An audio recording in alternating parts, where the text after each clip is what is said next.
और नाज़रीन, खबरों की शुरुआत करेंगे इस वक्त की बेहद अहम खबर के साथ। दिल्ली से जबलपुर जाने वाली स्पाइस जेट तैयारे की इमरजेंसी लैंडिंग करनी पड़ी। जानकारी के मुताबिक जब तैयारे ने टेक ऑफ किया तो कुछ ही देर बाद तैयारे के अंदर से काला धुआं निकलना शुरू हो गया और धुआं देखकर तमाम मुसाफिर घबरा गए।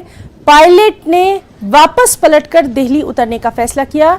तमाम मुसाफिर महफूज बताए गए हैं। जानकारी के मुताबिक स्पाइस जेट तैयारे में 50 से ज्यादा मुसाफिर सवार थे।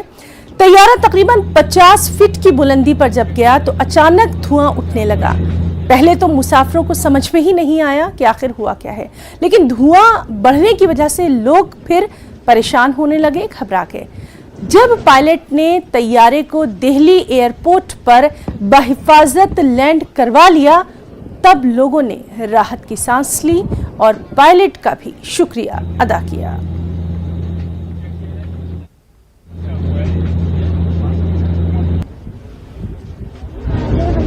हेलो, हम लोग आज स्पाइसजेट से ट्रैवल कर रहे थे तो अचानक प्लेन में कुछ धुआं होने लगा और हम लोगों ने थोड़ा पैनिक होना स्टार्ट किया। तो इन लोगों ने सांस लेने में दिक्कत हो रही थी। तो मेरे साथ और भी पैसेंजर्स हैं जो काफ़ी ज़्यादा प्रॉब्लम फेस कर रहे हैं। तो मेरे साथ सरदार जी भी हैं। बहुत बहुत बहुत बुरी हालत हुई है। मैं एस्थमा का पेशेंट भी हूँ, मेरे को बीपी भी रहता है। इतना धुआं इतना भर गया था और ना ही कोई ग्राउंड स्टाफ कोई आज यहाँ पर हम लोगों के लिए किसी हेल्प के लिए है।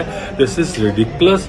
हम आज मरते मरते बचे हैं, लिटरली मरते मरते, लेकिन यहाँ पे कोई भी ग्राउंड स्टाफ नहीं है जो एक कोई हम लोगों की हेल्प या कोई सेटिस्फेक्शन कोई आंसर दे।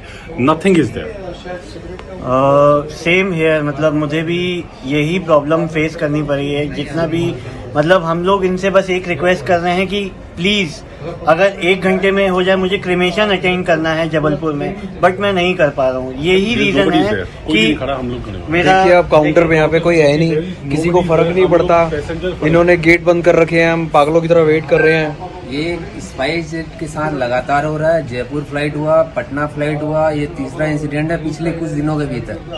और आज जो पैनिक सिचुएशन हुआ, हम सब बच के आ गए, इसीलिए आप लोगों से बात कर पा रहे हैं। अगर कुछ हो जाता तो आप हमारे बारे में बात कर रहे हो। इसे कुछ ले और यहाँ पर कोई भी अटेंड करने के लिए है नहीं।